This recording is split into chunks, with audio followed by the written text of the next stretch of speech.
Ya, halo. Selamat berjumpa kembali bersama saya Natalis Ransi. Di video kali ini kita akan membahas mengenai pengantar untuk ya materi tentang belajar coding ya untuk pendidikan dasar nanti dibantu oleh Gemini AI dan Code.org. Sebagai video pengantar teman-teman, pada awal materi ini kita akan melihat dulu ya, beberapa istilah yang akan terus dipakai ketika kita belajar coding dan kecerdasan artifisial ini teman-teman. Jadi untuk video di awal ini kita akan coba memulai dengan bersama-sama kita mengetahui dulu beberapa definisi atau istilah agar dalam pembelajaran kita istilah-istilah tersebut tidak asing lagi di awal ya. Mari kita lihat di awal dengan melihat dulu apa itu pembelajaran coding ya, dan kecerdasan artifisial. Untuk sumber referensi ini saya ambil dari buku naskah ya, naskah akademik yang menjelaskan tentang pembelajaran coding dan kecerdasan artifisial pada pendidikan dasar dan menengah yang baru saja dikeluarkan oleh Balai Standar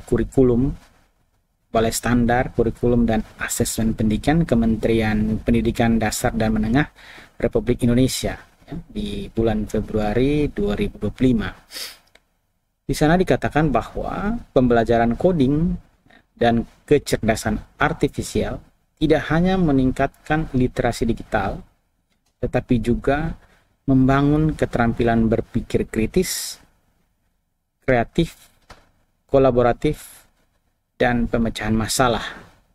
Ya, di mana hal-hal tadi itu merupakan atau dianggap sebagai keterampilan esensial dalam dunia yang terus berubah. Jadi di awal naskah ini disampaikan kepada kita bahwa pentingnya pembelajaran coding ini, teman-teman. Ya. Nah, apa dan seperti apa definisi yang ingin disampaikan di sini? Mari kita lihat beberapa pengantar dulu. Di sini dikatakan bahwa atau kita akan selalu ya dipandu untuk berpikir komputasional. Apa berpikir komputasional itu? Mari kita lihat ya. Jadi berpikir komputasional dilakukan melalui dekomposisi, pengenalan pola, abstraksi, dan berpikir algoritmik. Berpikir komputasional dilanjutkan dengan tindakan komputasional berupa pemrograman. Jadi teman-teman juga mungkin sudah tidak asing lagi dengan istilah berpikir secara komputasional itu ya. Jadi secara teknis berpikir komputasional itu bisa diwujudkan melalui tindakan berupa pemrograman. Nah, apa pemrograman itu? Ya, jadi pemrograman adalah ya definisinya proses merancang, menulis dan menguji kode yang digunakan untuk mengembangkan perangkat lunak dan aplikasi komputer. Hal ini mencakup aspek logika, algoritma, struktur data ya, untuk menyelesaikan masalah tertentu. Ya, jadi sekali lagi di sini kita akan belajar bagaimana menyelesaikan masalah-masalah tertentu menggunakan teknik pemrograman.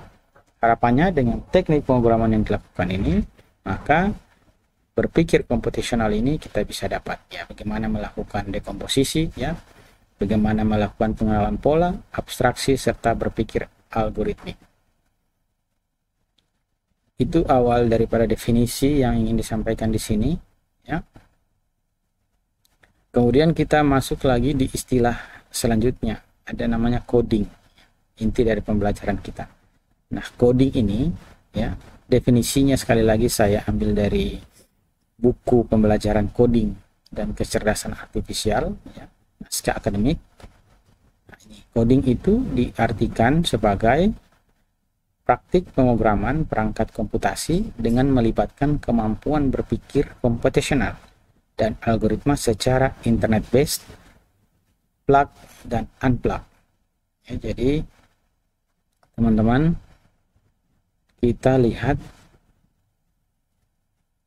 bahwa alur berpikirnya kita dituntut untuk berpikir komputasional.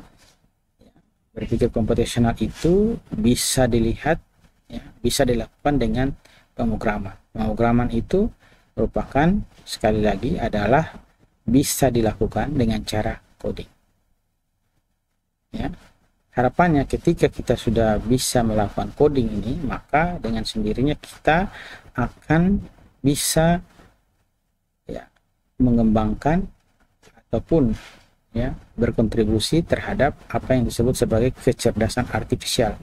Nah, apa ini kecerdasan artifisial? Definisi secara formal disampaikan bahwa kecerdasan artifisial merujuk pada bidang ilmu komputer yang berfokus pada pengembangan sistem yang mampu menjalankan tugas-tugas yang biasanya membutuhkan kecerdasan manusia seperti pengenalan pola, pengambilan keputusan, dan pemrosesan bahasa alami.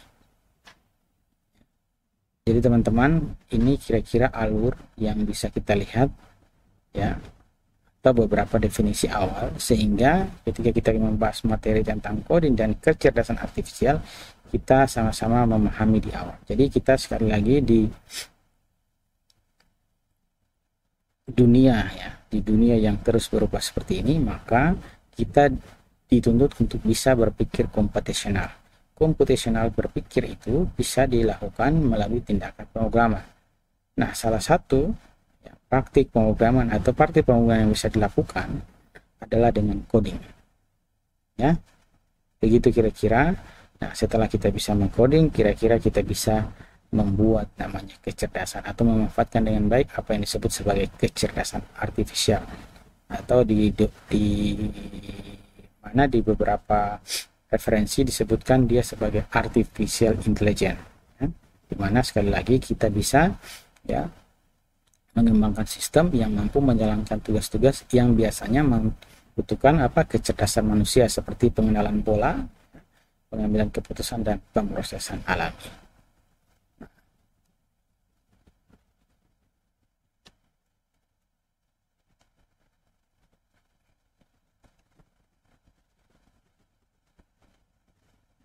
Ya, demikian kira-kira ya video pengantar untuk kita bisa memulai pembelajaran tentang coding dan kecerdasan artifisial ini, teman. Jadi sekali lagi nanti dalam pembelajaran kita akan dibantu oleh Gemini AI dan Code.org, aplikasi yang kita gunakan untuk belajar bagaimana itu coding, ya, bagaimana kita berusaha merangkai ya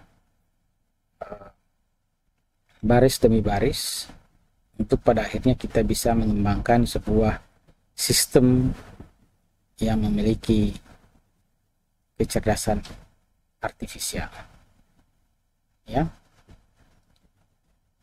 saya kira demikian sebagai pengantar. Sampai ketemu di pembelajaran selanjutnya.